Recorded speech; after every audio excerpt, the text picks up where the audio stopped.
নমস্কার বন্ধুরা, আজকে আমি তোমাদেরকে দেখাবো চিড়ের পোলাও।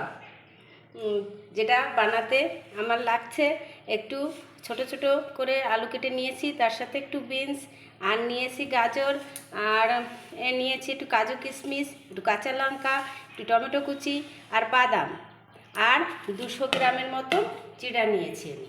এখন দেখো এটাকে আমি বানাচ্ছি। আমি কড়া বসিয়ে দিয়েছি, কড়াতে দিয়ে দিয়েছি 1 চামচ ঘি। ঘি গরম হয়ে গেছে, দিয়ে দেব আমি বাদামটাকে আমি ভেজে নেব। একটু লাল লাল করে বাদামটাকে আমি ভেজে নেব।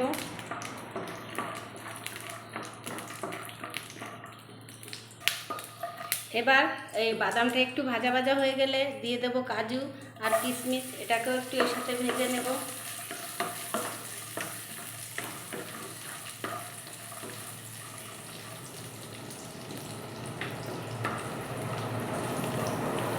এইভাবে লাল লাল করে ভেজে নিতে হবে।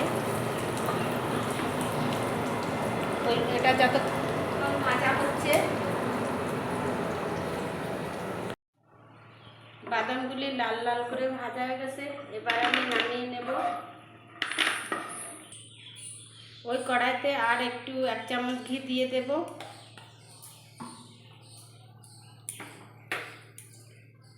আমি দিয়ে দেব কেটে রাখা আলু আর বিনস,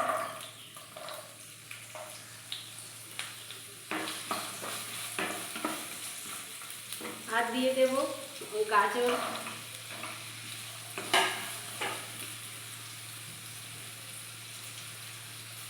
দিয়ে দেবো একটু লবণ।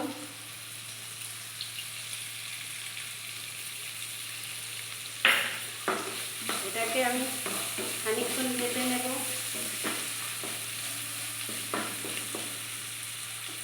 এবার আমি গ্যাসটা একটু লো ফ্লেমে রেখে ঢেকে দেবো। যতক্ষণ ওটা হচ্ছে আমি চিড়েটাকে ধুয়ে নেব।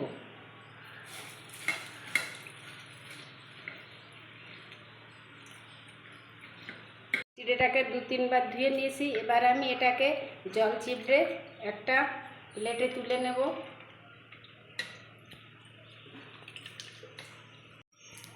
দেখো এটাকে আমি ভাজা হয়ে গেছে, সিদ্ধ হয়ে গেছে। এবার দিয়ে দেবো টমেটোটা আর কাঁচা লঙ্কা।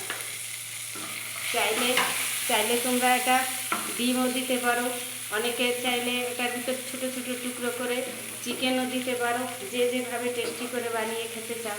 আমাদের আজ নিরামিষ, তাই আমি একদম নিরামিষই করে দেখাচ্ছি।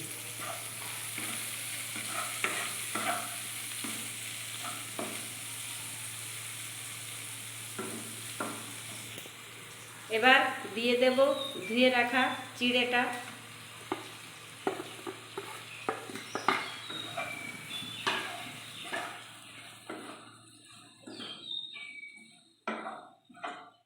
দিয়ে দেব কাজু কিশমিশ বাদাম, এটাকে দিয়ে একটু আমি এটাকে ভেজে নেব।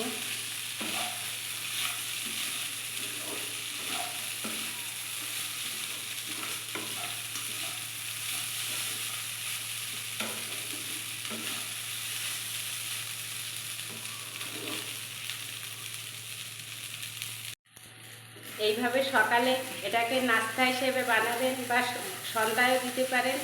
আর এটা একটা হেলদি খাবার হয়, আর মুখরোচকও হয়, খেতেও ভালো লাগে।